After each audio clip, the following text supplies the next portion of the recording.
Assalamualaikum warahmatullahi wabarakatuh. Selamat sore pemirsa setia Kabarang Agam. Kabarang Agam kembali menyapa Anda bersama saya, Prinsesia. Kali ini kami menyajikan berita terbaru tentang salah satu pesona kawasan wisata Pasya Tiku di Kabupaten Agam.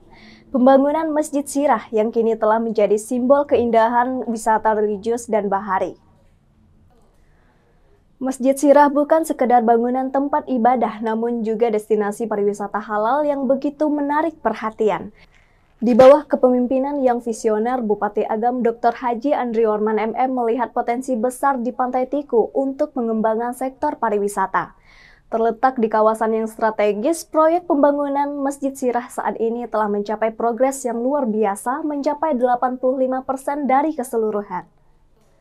Seluruh proses pembangunan ini dikerjakan dengan penuh dedikasi oleh PT Bukit Intan Engineering, perusahaan yang berhasil memenangkan tender pelaksanaan pekerjaan.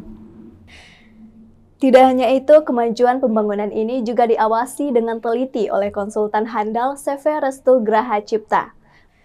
Masjid Sirah yang berdiri megah di jalur lintas nasional memiliki harapan besar untuk tidak hanya menjadi tempat ibadah, melainkan juga destinasi singgah bagi mereka yang melewati Tiku.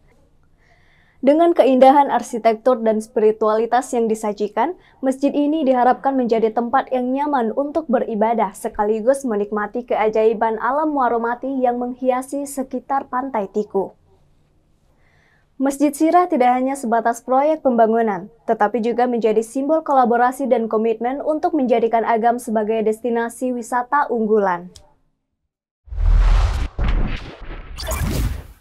Kita beralih ke berita selanjutnya tentang keputusan tegas dari Bawaslu Kabupaten Agam tentang penertiban alat peraga sosialisasi APS dalam rangka menjaga keadilan dan integritas dalam proses politik. Bawaslu Kabupaten Agam telah mengambil langkah tegas dalam menyikapi keberadaan APS yang menyerupai alat peraga kampanye APK. Penertiban ini bukan semata-mata aksi represif, tetapi juga upaya untuk memastikan bahwa setiap tahapan politik berjalan dengan adil dan sesuai dengan standar yang telah ditetapkan. Aksi penertiban ini berlangsung mulai tanggal 18 hingga 25 November 2023 setelah Bawaslu memberikan tenggat waktu 3 hari kepada partai politik untuk mematuhi aturan yang berlaku. Proses dimulai dengan apel gabungan yang diadakan di halaman kantor Camat Banu Hampu, menjadi panggung awal bagi 3 tim sosialisasi yang dibentuk oleh Bawaslu. Ketiga tim ini memiliki tanggung jawab untuk menyisir berbagai kawasan di Kabupaten Agam, membantu dalam menertibkan APS yang tidak sesuai dengan standar. Ini adalah langkah strategis untuk memastikan bahwa setiap sudut kabupaten tercakup dan proses penertiban berlangsung merata. Sebelum melakukan penertiban, Bawaslu telah memberikan kesempatan selama 3 hari kepada partai politik untuk memperbaiki atau menghapus APS yang tidak sesuai dengan standar. Langkah ini sebagai bentuk keadilan dan kesempatan bagi partai politik untuk berkomunikasi dengan pendukungnya dengan cara yang etis dan sesuai peraturan. Ketua Bawaslu Kabupaten Agam Suhendra dalam pernyataannya menegaskan pentingnya pendekatan sosialisasi yang ramah kepada masyarakat. Hal ini bukan hanya sebagai bentuk penghormatan terhadap hak politik setiap individu, tetapi juga untuk mencegah terjadinya konflik yang dapat mengganggu ketertiban dan keamanan masyarakat. Kesadaran politik yang bersih dan sehat menjadi pondasi bagi sebuah demokrasi yang kokoh dan berkelanjutan. Kita beralih ke berita selanjutnya. Kami membawa kabar hangat dari Kabupaten Agam, di mana Lembaga Kesejahteraan Keluarga Sakinah LKKS menggelar jambore peringatan Hari Disabilitas Nasional yang diperingati setiap tanggal 3 Desember.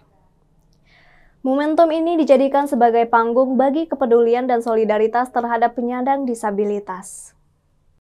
Kegiatan ini menjadi sorotan dengan partisipasi luar biasa dari 48 peserta se-Kabupaten Agam. Balerung Rumah Dinas Bupati Agam menjadi saksi berbagai kegiatan menarik, mulai dari lomba menyanyikan lagu bebas, puisi bebas, hingga lomba hafalan surat pendek Al-Quran. Acara ini berlangsung meriah pada hari Kamis 30 November 2023, menciptakan atmosfer kebersamaan dan semangat persaudaraan di antara peserta. Peringatan Hari Disabilitas Nasional tidak hanya sekedar seremonial, tetapi juga menjadi panggung penting untuk menegaskan kepedulian dan memperkuat solidaritas. Bupati Agam dalam sambutannya mengajak seluruh pemangku kepentingan untuk melakukan langkah-langkah konkret dalam menciptakan masyarakat yang lebih inklusif. Hal ini bertujuan agar penyandang disabilitas dapat menikmati hak asasi mereka secara penuh dan memberikan kontribusi yang berarti kepada masyarakat sesuai dengan kemampuan terbaik yang dimilikinya. Melalui Jambore Hari Disabilitas Nasional ini, Kabupaten Agam memperlihatkan komitmen untuk menciptakan lingkungan yang mendukung dan inklusif bagi seluruh warganya. Kita bersama-sama membangun fondasi kuat untuk perlindungan dan pengakuan hak-hak penyandang disabilitas. Bersama kita melangkah menuju masyarakat yang lebih adil, setara, dan penuh kehangatan bagi setiap individu tanpa terkecuali. Kita beralih ke berita selanjutnya. Kali ini kita akan menjelajahi dunia luar biasa lebah galo-galo atau kelulut yang menjadi keajaiban tersendiri, melalui kisah inspiratif dari Nagari Panampong, Kecamatan Ampe Angke. Bertemu dengan Henry, seorang peternak galo-galo, kita memasuki dunia di mana 40 sarang lebah hidup harmonis. Hasil dari bantuan yang diterima dari program Dinas Kehutanan Provinsi Sumatera Barat. Henry bukan hanya seorang peternak, tetapi seorang penjaga keajaiban alam yang memberikan hasil luar biasa setiap 2 bulan sekali saat ia melakukan panen madu. Madu yang dihasilkan oleh lebah galo-galo ini bukanlah madu biasa. Setiap sarang memberikan kita 100 ml madu yang tidak hanya lezat, tetapi juga memiliki karakteristik rasa yang unik, lebih asam dan tajam. Namun, keistimewaan tidak hanya berhenti pada rasa, melainkan meluas hingga ke kandungan nutrisi yang berlimpah. Madu galo-galo mengandung antioksidan tinggi serta kaya akan vitamin, mineral, dan enzim yang baik untuk kesehatan. Madu galo-galo mengandung antioksidan tinggi serta kaya akan vitamin, mineral, dan enzim yang baik untuk kesehatan. Berkat sifatnya yang unik ini, madu galo-galo semakin populer sebagai alternatif sehat. Tidak hanya bisa dinikmati secara langsung, tetapi juga diolah menjadi hidangan dan minuman yang spesial. Keberadaan madu ini telah menjadi pelengkap sempurna bagi pecinta kuliner dan menjadi cita rasa baru dan manfaat kesempatan yang maksimal.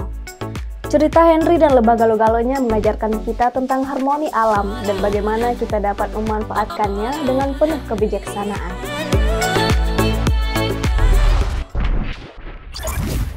Terima kasih telah menyaksikan Kabarang Agam. Saya Prisesia beserta kru yang bertugas pamit undur diri dan sampai jumpa di edisi berikutnya. Tetap terhubung dengan kami di saluran YouTube Agam TV melalui Kabarang Agam untuk mendapatkan berita terkini seputar Kabupaten Agam. Wassalamualaikum warahmatullahi wabarakatuh.